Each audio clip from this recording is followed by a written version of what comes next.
अब BA, BCom, BSc और MA, MCom करें विश्व की सबसे बड़ी यूनिवर्सिटी इग्नू से। सॉल्ड असाइनमेंट और गाइड बुक्स प्राप्त करें। संपर्क करें Mahakal computers, DAV college gate के सामने, सिवान।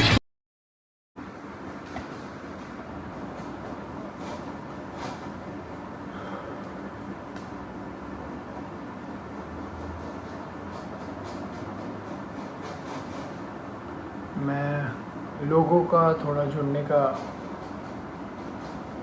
इंतज़ार करूँगा, उसके बाद मैं बोलूँगा।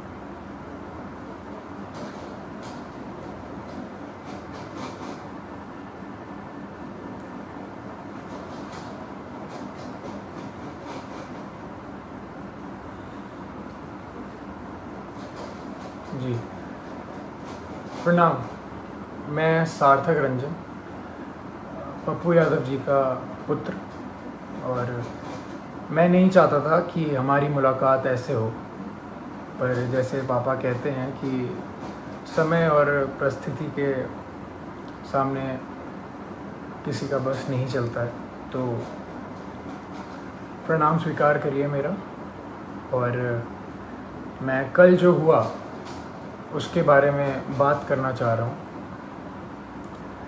कल दो घटनाएं हुई, एक जो बिल्कुल नहीं होनी चाहिए थी और दूसरी के बारे में सोच के सुकून मिलता है। कल हम सब ने मिलके एक व्यक्ति के ऊपर अन्याय जो हुआ है, हम सब ने मिलके ट्विटर पे हमने उस ट्रेंड को नंबर 1 कर दिया और काफ़ी घंटों तक रहा। मैंने भी ट्वीट किया घर पे अपने आराम से सोफे में बैठ के, उसे नंबर 1 ट्रेंड की दौड़ पे लगे रहे सोचा, पर वो कल हुआ और कल चला गया है। और अब जब जेल जाने की बारी आई है तो मेरे पिता अकेले हैं। कल 9 बजे से लेके आज सुबह 3 बजे तक वो सिर्फ एक मुजरिम की तरह ट्रीट हुए हैं, और मैं जानना चाहता हूँ कि उनका जुर्म है क्या। हॉस्पिटल्स की जो हालत है बिहार में, उसकी सच्चाई दिखाना जुर्म है, या दवाइयाँ नहीं हैं तो जिनको ज़रूरत है उनको दवाइयाँ पहुँचाना जुर्म है, लोगों को खाना देना जुर्म है, या जो काला बाज़ारी चल रही है दवाइयों की उसको पेश करना जुर्म है। सबसे बड़ा जुर्म मेरे को ये लग रहा है कि एक नेता के घर पे जो छापा मार के उन्होंने आप लोगों के लिए जो एम्बुलेंसेस यूज़ होनी थी वो बस घर पे पड़ी हुई थी, और वो बस ये चाह रहे थे कि वो सारी एम्बुलेंस यूज़ हों आप लोगों के लिए। मुझे लग रहा है कि यही जुर्म उनका सबसे बड़ा रहा।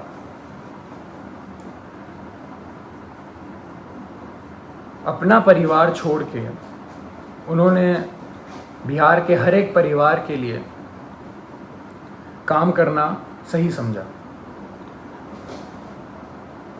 हर एक परिवार की एक भी पुकार अनसुनी ना जाए, उनका बस यही मकसद है। शुरुआत से मैं हर रोज़ बात करता था उनसे, कल के पहले तक हर रोज़, और बस एक ही चीज़ पूछता था मैं उनसे कि क्या आपकी तबीयत ठीक है, क्योंकि मैं भी घर पे बैठ के आराम से आप लोगों की तरह बस देखता था कि वो उनकी वीडियोस, कि कभी वो कोविड वार्ड में जा रहे हैं, पेशेंट्स के बीच में जा रहे हैं, मुर्दा घर जा रहे हैं, या भीड़ के बीच में खाना दे रहे हैं, या कोई माँ उनसे गले लग के अपने बेटी या बेटे के लिए रो रही हैं।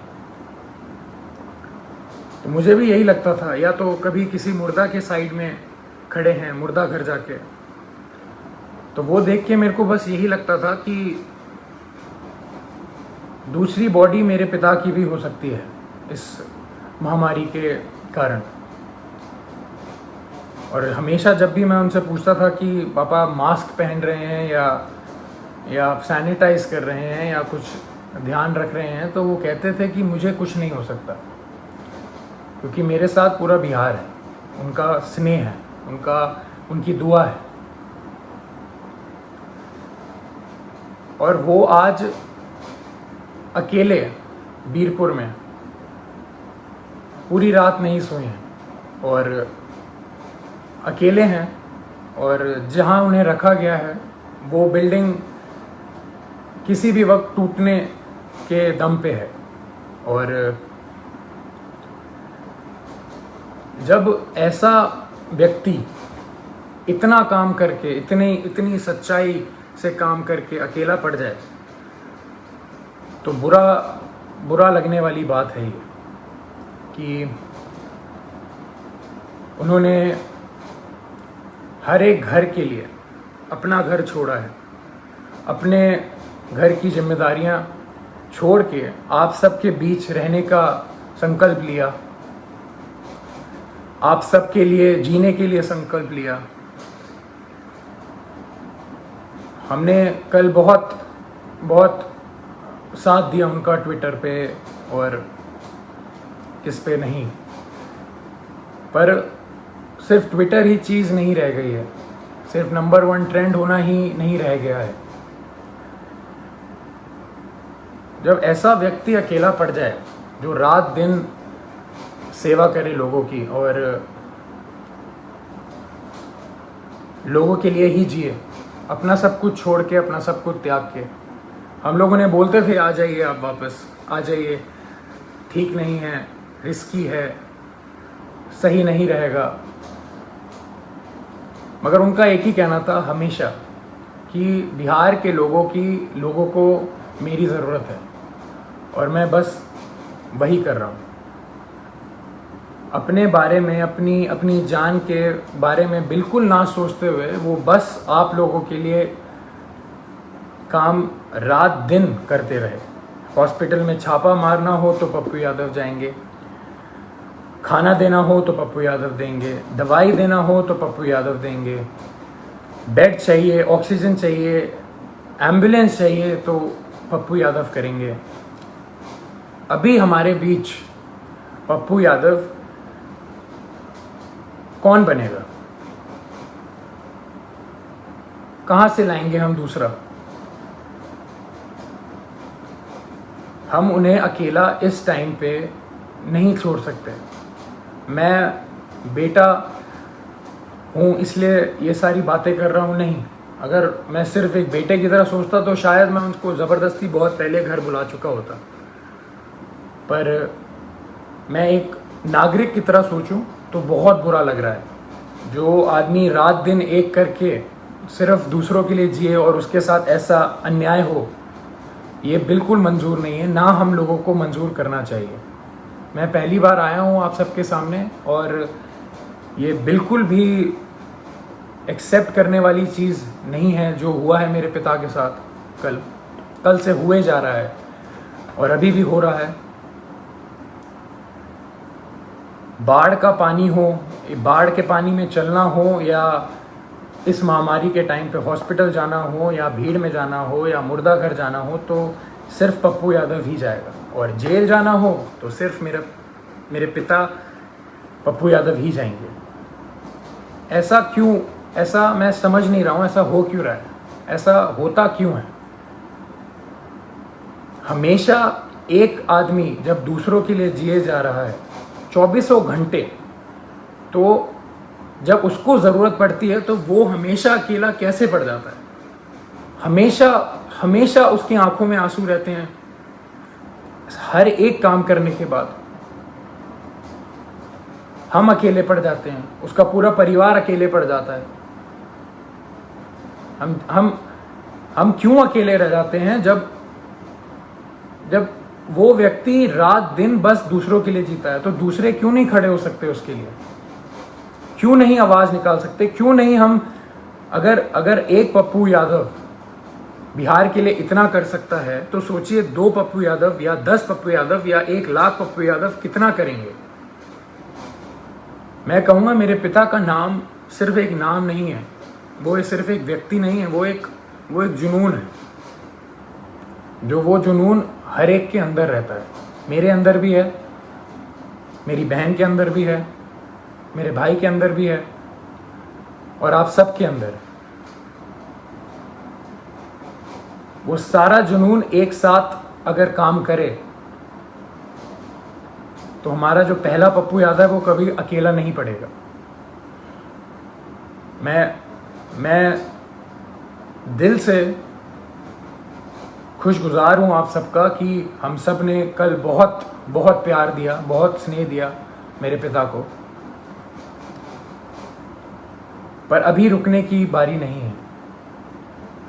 उनको अभी तक हरास किया जा रहा है। जैसे कल रात से वो सोए नहीं हैं, खाए नहीं हैं, उनको दवाइयाँ उनको दवाई खानी होती है, उनको शुगर है, उनका 1.25 महीने पहले ऑपरेशन हुआ है, राइट पैर की नसें उनकी वीक हैं तो खून सर्कुलेशन नहीं होता है उनके राइट पैर में अच्छे से। और किस जुर्म में ये सज़ा उनको दी जा रही है, मैं ये पूछना चाहता हूँ। और जिनकी वजह से हो रहा है वो बहुत अच्छे से जानते हैं कौन कौन है, और ये बिल्कुल ना समझें कि किसी को नहीं पता है कि किसकी वजह से हो रहा है ये और क्यों हो रहा है। यहाँ कोई बच्चा नहीं है और कोई डरा हुआ नहीं है। पप्पू यादव ना कभी किसी से डरा है, ना कभी डरेगा। जब ये जुनून हर एक के अंदर है और हर एक बंदा, हर एक माँ, हर एक बेटी, हर एक भाई जब उसके पीछे खड़ा रहेगा और उसको पूरा विश्वास है कि हर एक बिहार का व्यक्ति उनके साथ है, वो कल साबित हुआ है। मैं बस ये कह रहा हूँ कि वो सिर्फ कल पे ही सीमित नहीं होना चाहिए। ये मुहिम चलती रहनी चाहिए। यही मेरे पिता का सबसे बड़ी जीत है। उनको पद से कोई लेना देना नहीं है। उनकी सबसे बड़ी जीत ही इसमें है कि उनके साथ सारे सच्चे लोग खड़े रहें, पूरा बिहार खड़े रहे, बिहार खुश रहे। उनकी सबसे बड़ी जीत यही है।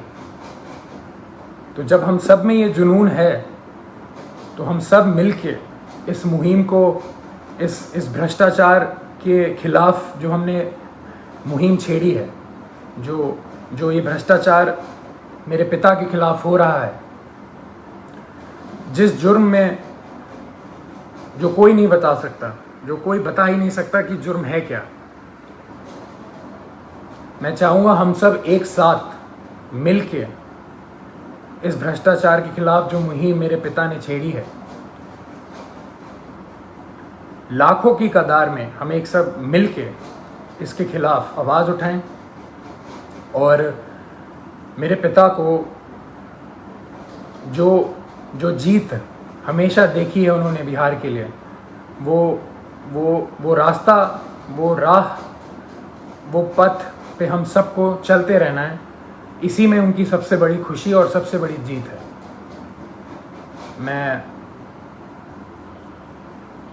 मैं बहुत खुश नसीब महसूस करता हूँ कि मैं अभी यहाँ बैठ के आपके सामने ये सब बोल पा रहा हूँ। ये मेरे पिता का संघर्ष ही है जो इतना प्रेम उन्हें मिलता है, और उनके नाम की वजह से मैं यहाँ पे बैठा हूँ तो आप सबके बीच में मेरी आवाज़ जा पा रही है। उनके संघर्ष को हम सबको मिलके उसकी आग को उठा के ही रखना है, बुझने नहीं देना है। प्रणाम। सिवान में 24 घंटा इमरजेंसी सेवा देने वाला एकमात्र शांति हॉस्पिटल चकिया रोड सिवान, जहां पीएमसीएच पटना से आए नवजात एवं शिशु रोग विशेषज्ञ डॉक्टर आमिर अहमद द्वारा बच्चों का किया जा रहा बेहतर इलाज। हमारे यहाँ 18 वर्ष अर्थात शिशु से किशोर अवस्था तक का इलाज, अत्याधुनिक एयर कंडीशनड NICU और PICU, बड़े बच्चों का ICU, general ward and private room, बच्चों के दिमाग संबंधित सभी प्रकार के दर्द रहित टीकाकरण की सुविधा, अत्याधुनिक ventilator, HFNC, CPAP, central oxygen supply system ABC, nebulisation, radiant warmer, incubator, LED photography, multipara monitor, infusion pump की सुविधा। नवजात बच्चों के इलाज हेतु आज ही चलें शांति हॉस्पिटल, चकिया रोड, सिवान। संपर्क सूत्र 9523305033, 7561919462। मैं नहीं, मेरा काम बोलता है। Commerce by Vishal sir. 12th का new batch start and B Com का न्यू बैच स्टार्ट। जो स्टूडेंट 11th नहीं पढ़े हैं या कमज़ोर है तो उन्हें कॉमर्स के बेसिक पढ़ाकर 12th का सिलेबस स्टार्ट किया जाएगा। यहाँ पर accountancy, economics, business studies, EPS चारों विषय की समय से सिलेबस पूरी कराई जाएगी। सिवान की एकमात्र ऐसी संस्था जहाँ lesson by lesson objective notes दिया जाएगा। वीकली टेस्ट की है व्यवस्था। एक लेसन के पूरा होने पर टेस्ट की है व्यवस्था। संडे को एक्स्ट्रा क्लासेज, कमजोर स्टूडेंट के लिए स्पेशल क्लासेज की व्यवस्था। पता रामराज्य मोड़, हनुमान चाय दुकान के पास, सिवान। Mobile number 9708941038। बड़े बड़े महानगरों के तर्ज पर खुल गया लाइटिंग की दुनिया का बेताज बादशाह RZ इलेक्ट्रिकल्स, कागजी मोहल्ला मोड़, सिवान। RZ इलेक्ट्रिकल्स लेकर आया है एक से बढ़कर एक डिजाइनों में झूमर, wall light, fancy light, wiring materials, पंखा और कूलर।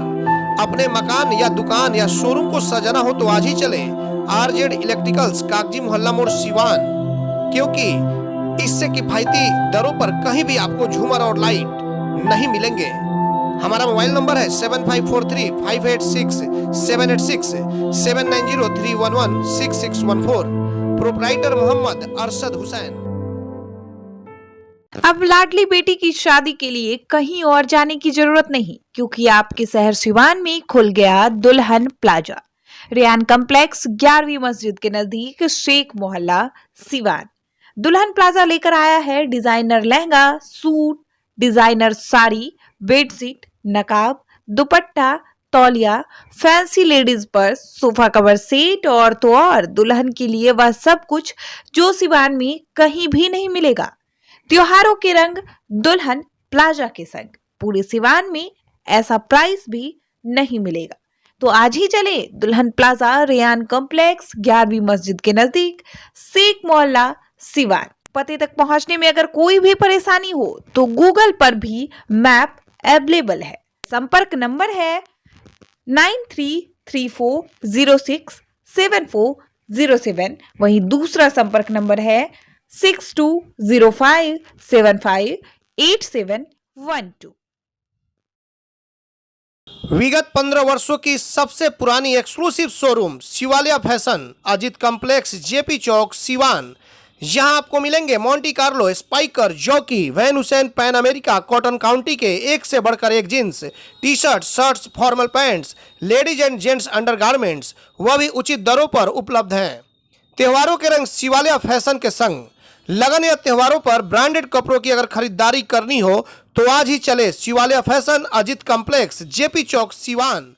Mobile number 990555